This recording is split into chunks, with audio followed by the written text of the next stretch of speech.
I understand how CSAT is a big challenge for all of us in our prelims preparation.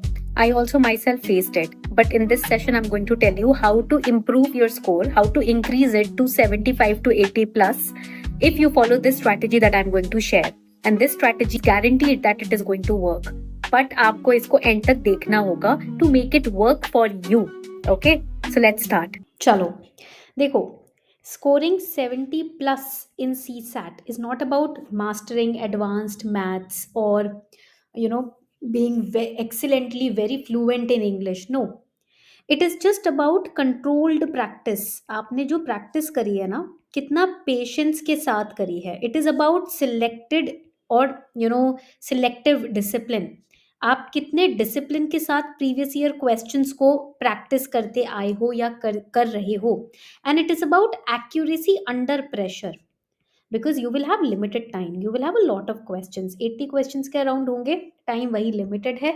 और I remember from my first attempt what happened to me.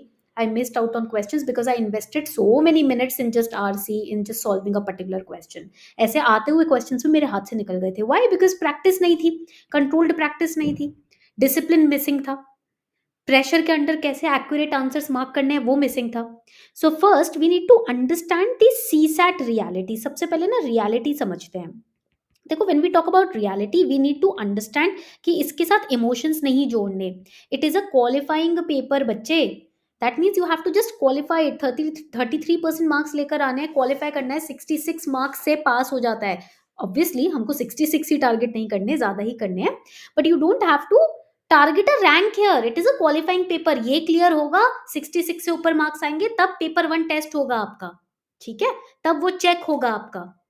Now, another important question is you have to understand the paper design. I am very scared of maths. I am very scared of maths. Arey, you don't know the design of the paper. How many questions are actually coming from math section? Do you know this? फिर किस बात से डर रहे हो आप लोग? You have to understand that 30 to 35 questions will be from comprehension. Comprehension से आएंगे. 20 to 25 questions will be basic maths के questions होंगे, basic mathematics के question होंगे. Then 15-20 questions reasoning के होंगे, data interpretation के होंगे. ठीक है, तो आपको ये पॉइंट समझना है. एंड आपका गोल क्या होना चाहिए कि आपको अराउंड 55 to 60 क्वेश्चंस मार्क करने हैं विद अराउंड 80% एक्यूरेसी.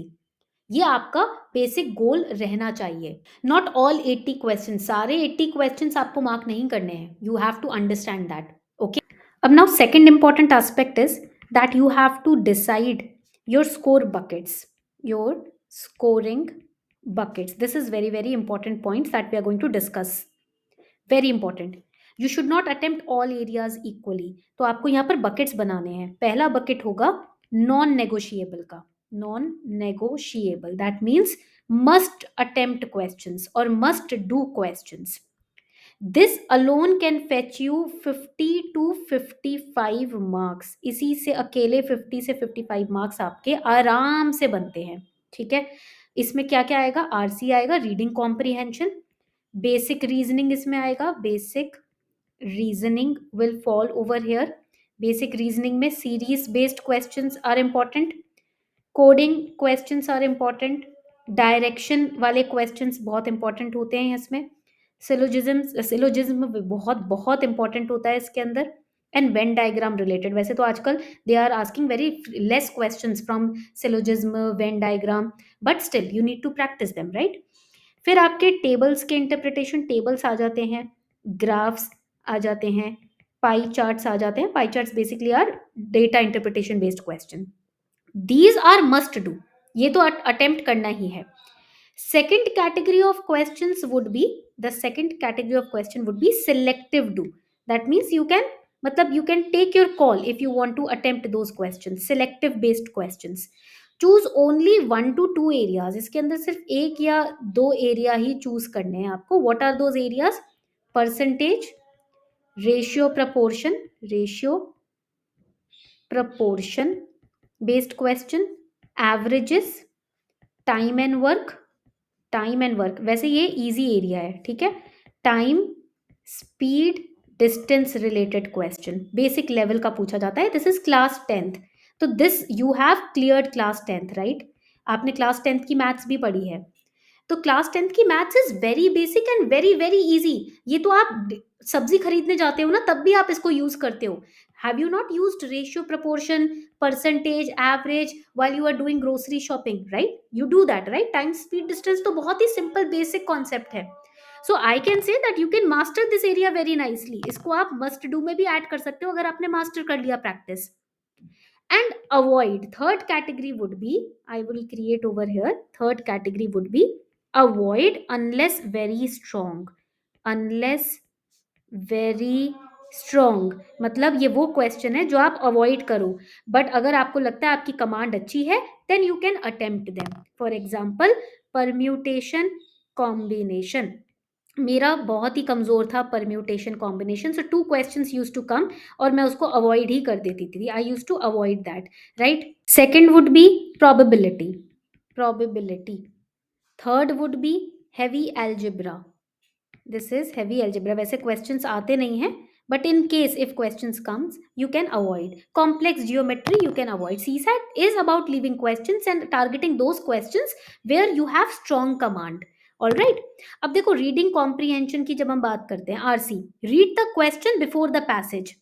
पैसेज जो दिया होता है ना, उससे पहले आप जो क्वेश्चन दिया उसको पढ़ो, so you will understand where in the passage you have to look for the answer.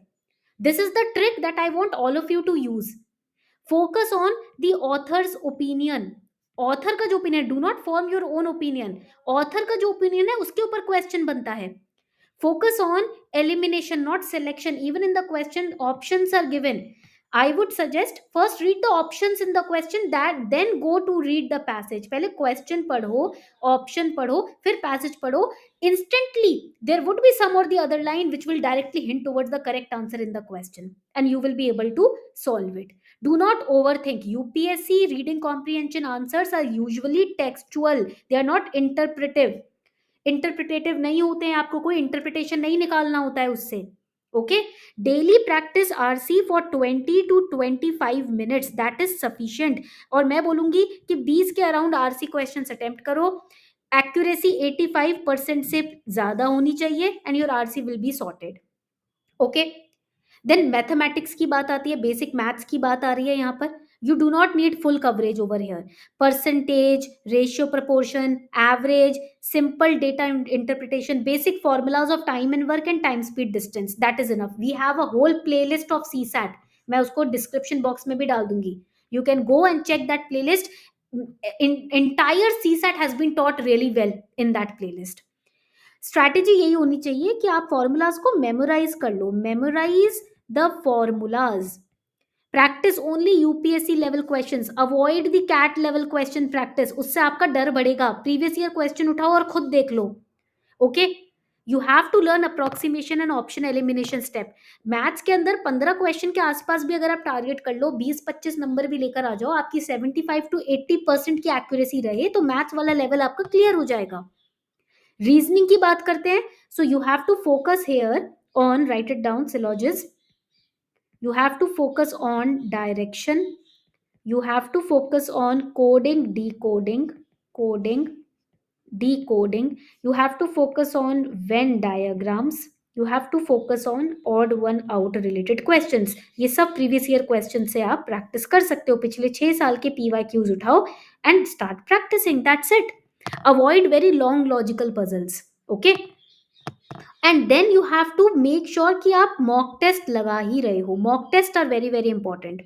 Mock test को भी you can divided into different phases, okay. जैसे फेज 1 द लर्निंग फेज, यहाँ पर टॉपिक वाइज प्रैक्टिस करो आप क्वेश्चंस, practice topic wise over here, okay. No timer, do not use timer initially. Second phase would be sectional phase, ये आपका हो जाएगा सेक्शनल फेज, ठीक है। सेक्शनल मॉक्स लगा सकते हो, आरसी प्रैक्टिस करो, maths, there are 2 kind of sectional mocks, RC based mocks and maths based mocks, you can practice that. And then आप लगाओ full length mock test, 5 to 7 full length mock test अगर आप practice कर रहे हो। Questions you should not have attempted. आपको analyse कैसे करना, how to analyse, see the questions if you attempted that, कि जो आपको अटेम्प्ट नहीं करने चाहिए थे वो भी आपने क्या अटेम्प्ट किए हैं, and see the time lost per section. And the golden rule over here is CSAT is cleared by questions you leave, because negative marking say you will safeguard yourself, not the questions you attempt. So attempt only those questions where you have 80% plus accuracy. And always remember, ये priority आपकी होनी चाहिए. I'll create a priority for you. Whenever you are solving CSAT का paper, time allocation कैसे करना है, how to allocate time allocation, you can write it down somewhere. सबसे पहले RC 60 मिनट्स, देन आपको देना है रीजनिंग को, ठीक है, reasoning, then give time to maths, then buffer time जो बचेगा उसमें देखो question, at least you can see questions that you have left. तो you have to prioritise time like this, first RC, second reasoning, third maths. RC को आप समझ लो 1 घंटा दे दो, 60 मिनट्स गिव टू, ठीक है, RC. रीजनिंग प्लस DI इसको आप दे सकते हो आराम से 10 मिनट, 10 से 15 minute, 10 to 15 minutes. Then remaining time you can give to 20 minutes, you can give to maths. Then buffer remaining time you can give for just glance through the questions that you have left. Okay. Now there are 3 rules that I want all of you to follow. First rule is that do not panic. If you think maths look tough, panic mat karo. It looks tough to everyone, not just you. सिर्फ आपको tough नहीं लग रहा है, सबको ही लग रहा है. तो पैनिक करने से इजी नहीं हो जाएगा. Clearing CSAT is all about maintaining your composure plus maintaining selectivity. These are the questions that I'm not going to touch. Selective होना है अपनी तैयारी में, अपने क्वेश्चन अटेम्प्ट करने के तरीके में. And if third rule, you feel that you are stuck on a question for more than 2 minutes, leave that question. 2 minute से ऊपर लग रहा है ना एक क्वेश्चन को सॉल्व करने में, छोड़ दो उस क्वेश्चन को, आगे बढ़ो. ठीक है. These are the 3 golden rules that I want all of you to adhere by when it comes to giving the CSAT paper. और ये आप प्रैक्टिस में मॉक्स के थ्रू ही लगाओगे. ठीक है.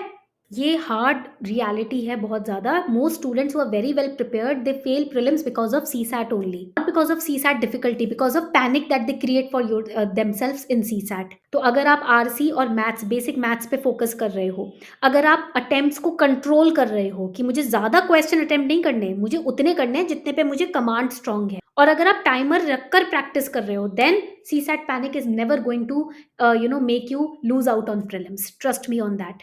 And 70 plus 80 plus marks in CSAT are absolutely achievable. Even अगर आप नॉन मैथ्स बैकग्राउंड से हो तब भी, अगर आप इस स्ट्रैटेजी को फॉलो कर लेते हो. RC को कमांड में लेकर आ जाओ, RC पे अभी से प्रैक्टिस करना शुरू कर दो. Do not wait for the last minute. Okay. Let me know what in CSAT scares you the most in the comment section.